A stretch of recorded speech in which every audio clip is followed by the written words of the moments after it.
IPL 2026 season సరికొత్త రికార్డులకు, ఉత్కంఠభరిత పోరాటాలకు వేదికగా మారుతోంది. ముంబైకి పెట్టని కోటగా భావించే వాంఖడే స్టేడియంలో ఈరోజు రాయల్ ఛాలెంజర్స్ బెంగళూరు బుల్డోజర్ దిగింది. తమ సొంత గడ్డపైనే ముంబై ఇండియన్స్ను మట్టికరిపించి ఆర్సీబీ ఒక సంచలన విజయాన్ని నమోదు చేయడమే కాకుండా గత మ్యాచ్లో రాజస్థాన్ రాయల్స్ చేతిలో ఎదురైన పరాజయానికి అద్భుతమైన కంబ్యాక్ ఇచ్చింది.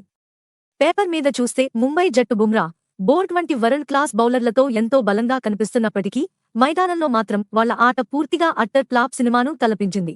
ఆ జట్టులో సమన్వయ లోపం మరియు గెలవాలనే కసి స్పష్టంగా లోపించగా, మరోవైపు ఆర్సీబీ మాత్రం మొదటి నుండి చివరి వరకు సింగిల్ సైడ్ డామినేషన్తో ముంబైకి ఎక్కడా అవకాశం ఇవ్వకుండా ఆధిపత్యాన్ని ప్రదర్శించింది. ఫస్ట్ హాఫ్లో ఆర్సీబీ బ్యాటింగ్ విధ్వంసం చూసినప్పుడే ఫలితంపై ఒక స్పష్టత వచ్చేసింది. 2016 నుండి వాంఖడే స్టేడియంలో ముంబై చేతిలో వరుసగా 6 మ్యాచ్ల్లో ఓడిపోయిన బెంగళూరు ఇప్పుడు ఆ పాత రికార్డులను చెత్తబుట్టలో వేసి వరుసగా రెండోసారి ముంబైపై వారి ఇలాకాలోనే విజయం సాధించి దర్జాగా కాలర్ ఎగరేసింది. ఈ మ్యాచ్లో ఆర్సీబీ నిర్దేశించిన 241 పరుగుల లక్ష్యం ఐపీఎల్ చరిత్రలోనే ఒక మైలురాయిగా నిలిచిపోయింది. వరుసగా 4 మ్యాచుల్లో 200కు పైగా స్కోర్లు చేయడం బెంగళూరు జట్టుకు ఇది రెండోసారి కాగా, 5 సార్లతో సన్ రైజర్స్ హైదరాబాద్ మాత్రమే వీరికంటే ముందుంది. ఇది ఆర్సీబీ చరిత్రలో 6వ అత్యధిక స్కోరు మాత్రమే కాదు, వాంఖడే స్టేడియం చరిత్రలో ఏ జట్టుకైనా ఇదే అత్యధిక స్కోరు కావడం విశేషం. ముంబైపై ఆర్సీబీకి కూడా ఇదే అత్యుత్తమ స్కోరు కావడం గమనార్హం. టాస్ గెలిచిన ముంబై కెప్టెన్ హార్దిక్ పాండ్యా బౌలింగ్ ఎంచుకోగా, బ్యాటింగ్కు దిగిన విరాట్ కోహ్లీ మరియు ఫిల్ సాల్ట్ ముంబై బౌలర్లకు పగలే చుక్కలు చూపించారు. కోహ్లీ తన ఇన్నింగ్స్ను సిక్సర్తో ప్రారంభించగా, ఫిల్ సాల్ట్ 200కు పైగా స్ట్రైక్ రేట్తో రెచ్చిపోయాడు. పవర్ ప్లేలో ట్రెంట్ బోల్ట్, బుమ్రా వంటి దిగ్గజాలను ఆచితూచి ఆడిన ఈ జోడీ మిచెల్ సాంట్నర్ వేసిన 5వ ఓవర్లో ఏకంగా 22 పరుగులు పిండుకుంది. ఫలితంగా పవర్ ప్లే ముగిసేసరికి బెంగళూరు వికెట్ నష్టపోకుండా 71 పరుగులు చేసి వాంఖడేలో తమ రెండో అత్యుత్తమ పవర్ ప్లే స్కోరును నమోదు చేసింది. తొలి 10 ఓవర్లలోనే 115 పరుగులు రాబట్టిన ఈ ఓపెనింగ్ జోడీ ముంబైపై 120 పరుగుల భారీ భాగస్వామ్యాన్ని నెలకొల్పింది. కోహ్లీకి టీ20ల్లో ఇది 47వ సెంచరీ భాగస్వామ్యం కాగా, గతంలో ముంబైపై విఫలమైన ఫిల్ సాల్ట్ ఈరోజు 36 బంతుల్లో 6 సిక్సర్లు, 6 ఫోర్లతో 78 పరుగులు చేసి తన ప్రతాపం చూపించాడు.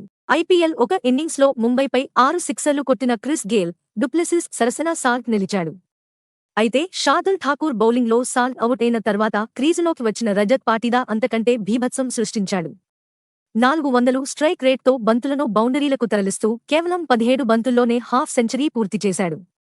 మయాంక్ మార్కండే, షార్దుల్ బౌలింగ్లో పాటీదా మరియు కోహ్లీ కలిసి ఫోర్లు, సిక్సర్ల వర్షం కురిపించారు. మరోవైపు విరాట్ కోహ్లీ 37 బంతుల్లో తన అర్ధ సెంచరీని పూర్తి చేసుకుని ఐపీఎల్లో ఓపెనర్గా శిఖర్ ధావన్ సమానంగా 49వసారి 50కి పైగా స్కోరు సాధించిన రికార్డును అందుకున్నాడు. కోహ్లీ 50 పరుగుల వద్ద అవుట్ అయినప్పటికీ పాటీదార్ 20 బంతుల్లో 53 పరుగులతో ముంబై బౌలర్లకు రక్త కన్నీరు మిగిల్చాడు. వీరి ధాటికి బెంగళూరు కేవలం 16.5 ఓవర్లలోనే 200 మార్కును చేరుకుంది. చివర్లో టీమ్ డేవిడ్ 16 బంతుల్లో 34 పరుగుల మెరుపు ఇన్నింగ్స్ ఆడటంతో ఆర్సీబీ 240 పరుగుల భారీ స్కోరు సాధించింది. ముంబై బౌలర్లలో బుమ్రా, పాండ్యా పొదుపుగా బౌలింగ్ చేసినా వికెట్లు తీయడంలో విఫలమయ్యారు. ముఖ్యంగా బుమ్రా ఈ సీజన్లో వరుసగా 4 మ్యాచ్ల్లో వికెట్లెస్గా ఉండటం ముంబై పతనానికి ప్రధాన కారణంగా కనిపిస్తోంది. భారీ లక్ష్యంతో బరిలోకి దిగిన ముంబైకి ఓపెనర్లు రికల్టన్ మరియు రోహిత్ శర్మ మంచి ఆరంభాన్ని ఇచ్చారు. కేవలం 4.3 ఓవర్లలోనే జట్టు స్కోర్ 50 దాటగా, రోహిత్ శర్మ ముంబై తరపున 6000 పరుగులు పూర్తి చేసిన రెండో ఆటగాడిగా రికార్డు సృష్టించాడు. అయితే 19 పరుగుల వద్ద రోహిత్ హామ్ స్ట్రింగ్ గాయం కారణంగా మైదానాన్ని వీడటం ముంబైకి పెద్ద దెబ్బ. పవర్ ప్లేలో 62 పరుగులు చేసిన ముంబై ఆ తర్వాత ఆర్సీబీ బౌలర్ల మ్యాజిక్ ముందు తలవంచింది. కృణాల్ పాండ్యా తన బౌలింగ్ శైలిని మార్చి షార్ట్ పిచ్ బంతులతో బ్యాటర్లను కట్టడి చేశాడు.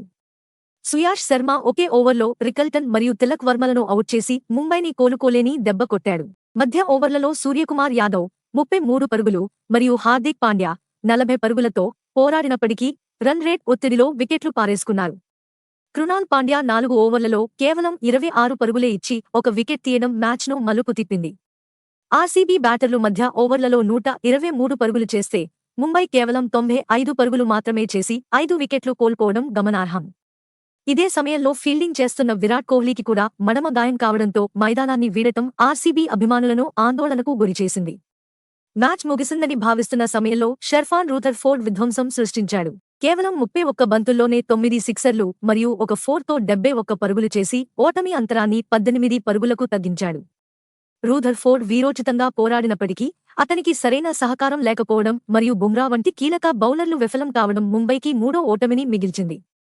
ఈ విజయంతో ఆర్సీబీ పాయింట్ల పట్టికలో మూడో స్థానాన్ని సుస్థిరం చేసుకోగా ముంబై తమ బలహీనతలను సరిదిద్దుకోవాల్సిన అవసరం ఎంతైనా ఉంది. ఈ వీడియో మీకు నచ్చితే లైక్ చేయండి మరియు షేర్ చేయండి. మరిన్ని క్రికెట్ అప్డేట్స్ కోసం మా ఛానల్ను సబ్స్క్రైబ్ చేయండి.